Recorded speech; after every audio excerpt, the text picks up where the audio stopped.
आप श्री शिव महापुराण के प्रथम विद्येश्वर संहिता का श्रवण कर रहे हैं। 11वां अध्याय। कथा का नाम है शिवलिंग की स्थापना, उसके लक्षण और पूजन की विधि का वर्णन तथा शिव पद की प्राप्ति कराने वाले सत्कर्मों का विवेचन। ऋषिगण बोले, हे सूत जी, शिवलिंग की स्थापना कैसे करनी चाहिए, उसका लक्षण क्या है तथा उसकी पूजा कैसे करनी चाहिए, किस देश काल में करनी चाहिए और किस द्रव्य के द्वारा उसका निर्माण होना चाहिए। सूत जी बोले, हे महर्षियों, मैं आप लोगों के लिए इस विषय का वर्णन करता हूँ, ध्यान देकर समझिए। अनुकूल एवं शुभ समय में किसी पवित्र तीर्थ में अथवा नदी आदि के तट पर अपनी रुचि के अनुसार ऐसी जगह शिवलिंग की स्थापना करनी चाहिए जहाँ नित्य पूजन हो सके। पार्थिव द्रव्य से, जन्मय द्रव्य से अथवा धातुमय पदार्थ से अपनी रुचि के अनुसार कल्पोक्त लक्षणों से युक्त शिवलिंग का निर्माण करके उसकी पूजा करने से उपासक को उस पूजन का पूरा फल प्राप्त होता है। संपूर्ण शुभ लक्षणों से युक्त शिवलिंग तत्काल पूजा का फल देने वाला होता है। यदि चल प्रतिष्ठा करनी हो तो इसके लिए छोटा सा शिवलिंग और यदि अचल प्रतिष्ठा करनी हो तो स्थूल शिवलिंग श्रेष्ठ माना जाता है। उत्तम लक्षणों से युक्त पीठ सहित शिवलिंग की स्थापना करनी चाहिए। शिवलिंग का पीठ मंडलाकार, गोल, चौकोर, त्रिकोण अथवा खटवाओं के आकार का, ऊपर गोल तथा आगे लंबा होना चाहिए। ऐसा लिंग पीठ महान फल देने वाला होता है। पहले मिट्टी, प्रस्तर आदि से अथवा लोहे आदि से शिवलिंग का निर्माण करना चाहिए। जिस द्रव्य से शिवलिंग का निर्माण हो उसी से उसका पीठ भी बनाना चाहिए। यही स्थावर अचल प्रतिष्ठा वाले शिवलिंग की विशेष बात है। चल प्रतिष्ठा वाले शिवलिंग में भी लिंग और पीठ का एक ही उपादान होना चाहिए, किंतु बाण लिंग के लिए यह नियम नहीं है। लिंग की लंबाई निर्माणकर्ता के 12 अंगुल के बराबर होनी चाहिए। ऐसा ही शिवलिंग उत्तम कहा गया है। इससे कम लंबाई हो तो फल में कमी आ जाती है, अधिक हो तो कोई दोष नहीं है। जड़ लिंग में भी वैसा ही नियम है। उसकी लंबाई कम से कम कर्ता के 1 अंगुल के बराबर होनी चाहिए। पहले शिल्प शास्त्र के अनुसार एक विमान या देवालय बनवाए जो देवगणों की मूर्तियों से अलंकृत हो। उसका गर्भगृह बहुत ही सुंदर, सुदृढ़ और दर्पण के समान स्वच्छ हो। उसे 9 प्रकार के रत्नों से विभूषित किया गया हो। उसमें पूर्व और पश्चिम दिशा में 2 मुख्य द्वार हों। जहाँ शिवलिंग की स्थापना करनी हो उस स्थान के गर्भ में नीलम, लाल रत्न, वैदूर्य, श्याम रत्न, मरकत, मोती, मूंगा, गोमेद और हीरा, इन 9 रत्नों को तथा अन्य महत्वपूर्ण द्रव्यों को वैदिक मंत्रों के साथ छोड़े। सद्योजात आदि 5 वैदिक मंत्रों द्वारा शिवलिंग का 5 स्थानों में क्रमशः पूजन करके अग्नि में हविष्य की अनेक आहुतियां दे और परिवार सहित मेरी पूजा करके गुरु स्वरूप आचार्य को धन तथा भाई बंधु को अभिलषित वस्तुओं से संतुष्ट करे। याचकों को जड़, सुवर्ण, गृह एवं भू संपत्ति तथा चेतन, गौ आदि वैभव प्रदान करे। स्थावर, जंगम सभी जीवों को यत्न पूर्वक संतुष्ट करके एक गड्ढे में सुवर्ण तथा 9 प्रकार के रत्न भरकर सद्योजात आदि वैदिक मंत्रों का उच्चारण करके परम कल्याणकारी महादेव जी का ध्यान करे। तत्पश्चात नाद घोष से युक्त महामंत्र ओंकार का उच्चारण करके उक्त गड्ढे में शिवलिंग की स्थापना करके उसे पीठ से संयुक्त करे। इस प्रकार पीठ युक्त लिंग की स्थापना करके उसे नित्य ले दीर्घकाल तक टिके रहने वाले मसाले से जोड़कर स्थिर करे। इसी प्रकार वहाँ पंचाक्षर मंत्र से परम सुंदर वै मूर्ति की भी स्थापना करनी चाहिए। सारांश यह कि भूमि संस्कार आदि की सारी विधि जैसी लिंग प्रतिष्ठा के लिए कही गई है वैसी ही वै मूर्ति प्रतिष्ठा के लिए भी समझनी चाहिए। अंतर इतना ही है कि लिंग प्रतिष्ठा के लिए प्रणव मंत्र के उच्चारण का विधान है, परंतु वै की प्रतिष्ठा पंचाक्षर मंत्र से करनी चाहिए।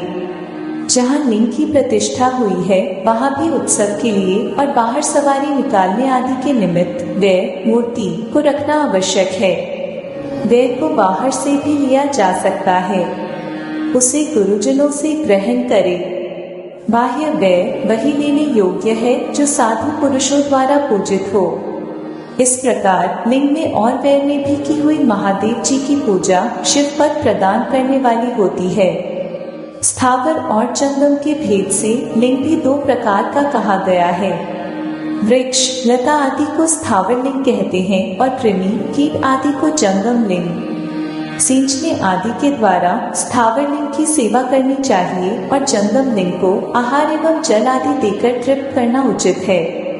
उन स्थावर जंगम जीवों को सुख पहुंचाने में अनुरक्त होना भगवान शिव का पूजन है, ऐसा विद्वान पुरुष मानते हैं। इस प्रकार चराचर जीवों को ही भगवान शंकर के प्रतीक मानकर उनका पूजन करना चाहिए।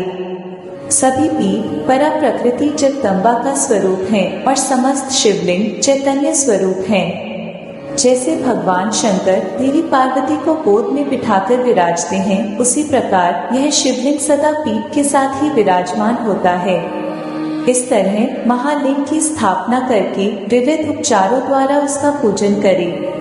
अपनी शक्ति के अनुसार नित्य पूजा करनी चाहिए तथा देवालय के पास ध्वजारोपण आदि करना चाहिए। इस प्रकार साक्षात शिव का पद प्रदान करने वाले लिंग की स्थापना करें अथवा चरलिंग में षोडश उपचारों द्वारा यथोचित रीति से क्रमशः पूजन करें। यह पूजन भी शिव पद प्रदान करने वाला है। आवाहन, आसन, अर्घ्य, पाद्य, पाद्यांग, आचमन, अभ्यंग पूर्वक स्नान, वस्त्र, गंध, पुष्प, धूप, दीप, नैवेद्य, तांबूल, समर्पण, निराजन, नमस्कार और विसर्जन, ये 16 उपचार हैं। अथवा अर्घ्य से लेकर नैवेद्य तक विधिवत पूजन करें। अभिषेक, नैवेद्य, नमस्कार और तर्पण ये सब यथाशक्ति नित्य करें। इस तरह किया हुआ शिव का पूजन शिव पद की प्राप्ति कराने वाला होता है। अथवा किसी मनुष्य के द्वारा स्थापित शिवलिंग में, ऋषियों द्वारा स्थापित शिवलिंग में, देवताओं द्वारा स्थापित शिवलिंग में, अपने आप प्रकट हुए स्वयंभू लिंग में तथा अपने द्वारा नूतन स्थापित हुए शिवलिंग में भी उपचार समर्पण पूर्वक जैसे तैसे पूजन करने से या पूजन की सामग्री देने से भी मनुष्य ऊपर जो कुछ कहा गया है वह सारा फल प्राप्त कर लेता है। क्रमशः परिक्रमा और नमस्कार करने से भी शिवलिंग शिव पद की प्राप्ति कराने वाला होता है। यदि नियम पूर्वक शिवलिंग का दर्शन मात्र कर लिया जाए तो वह भी कल्याणप्रद होता है।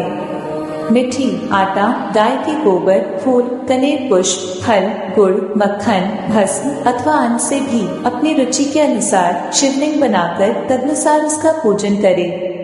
कुछ लोग हाथ के अंगूठे आदि पर भी पूजा करना चाहते हैं।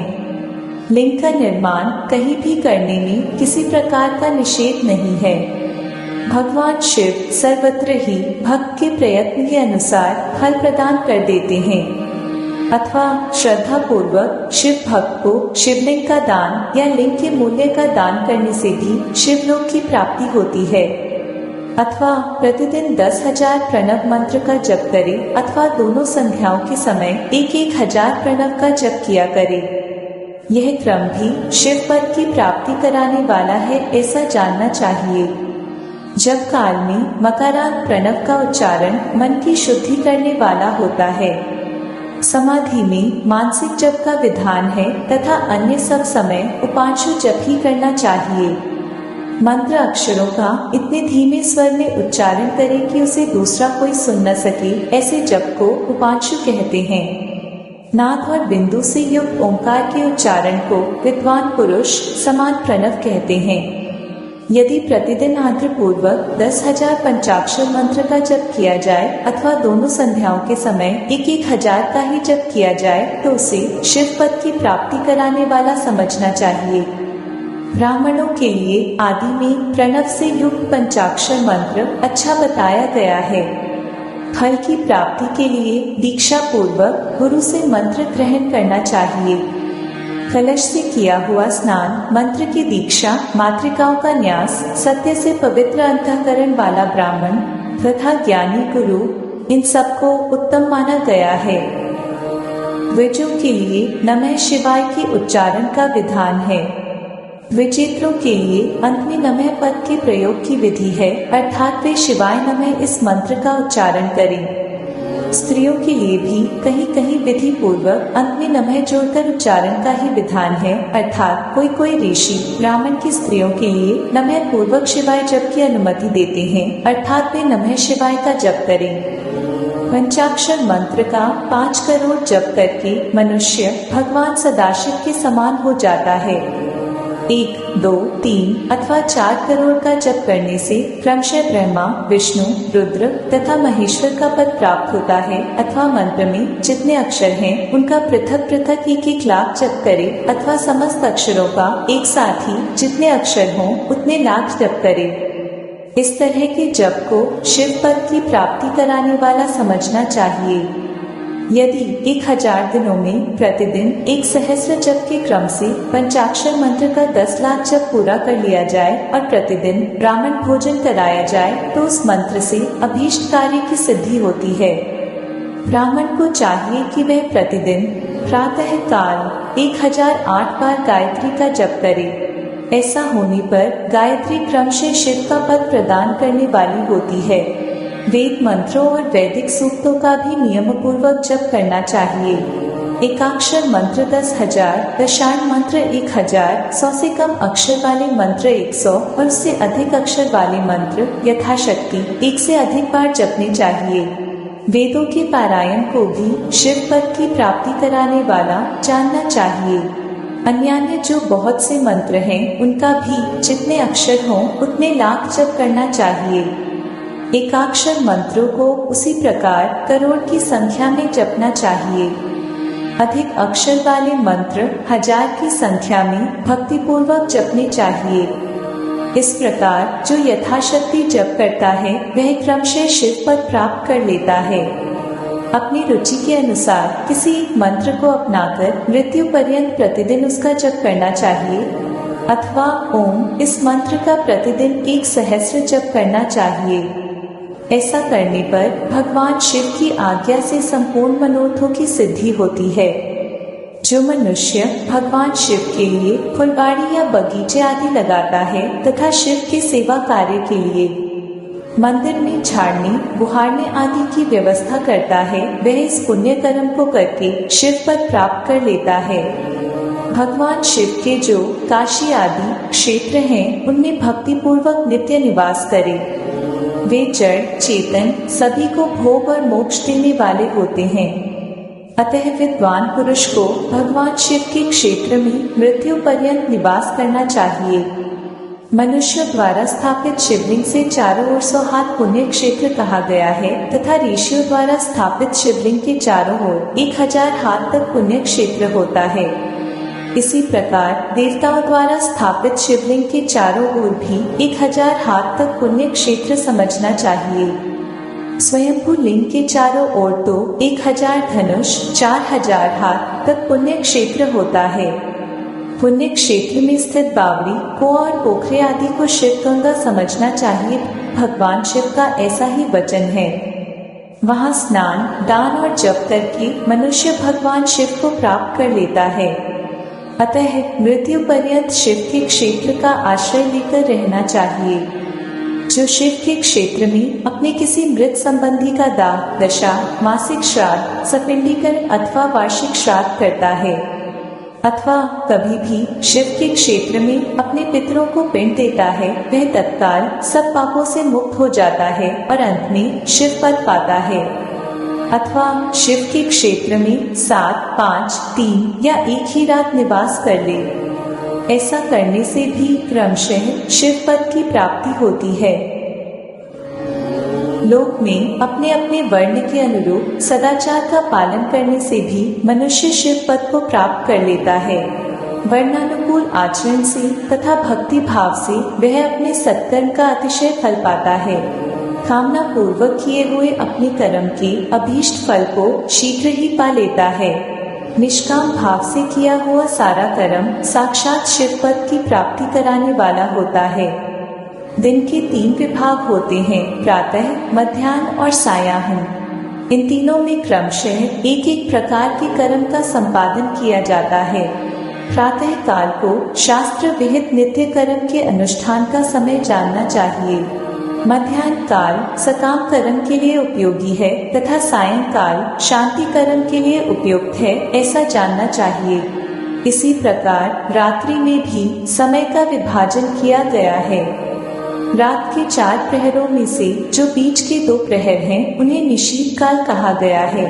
विशेषतः उस काल में की हुई भगवान शिव की पूजा अभीष्ट फल को देने वाली होती है, ऐसा जानकर कर्म करने वाला मनुष्य यथोक्त फल का भागी होता है। विशेषतः कलयुग में कर्म से ही फल की सिद्धि होती है। अपने अपने अधिकार के अनुसार ऊपर कहे गए किसी भी कर्म के द्वारा शिवाराधन करने वाला पुरुष यदि सदाचारी है और पाप से डरता है तो वह उन कर्मों का पूरा फल अवश्य प्राप्त कर लेता है। ऋषिगण बोले, हे सूत जी, अब आप हमें पुण्य क्षेत्र बताइए जिनका आश्रय लेकर सभी स्त्री पुरुष शिव पद प्राप्त कर लें। हे सूत जी, हे योगिवरों में श्रेष्ठ शिव क्षेत्रों तथा शैव आगमों शिव विषयक शास्त्रों का भी वर्णन कीजिए। सूत जी बोले, हे ऋषियों, सभी क्षेत्रों और आगमों का वर्णन श्रद्धा पूर्वक सुनिए। इस प्रकार श्री शिव महापुराण के अंतर्गत प्रथम विद्येश्वर संहिता में शिवलिंग की पूजादि का वर्णन नामक 11वां अध्याय पूर्ण हुआ।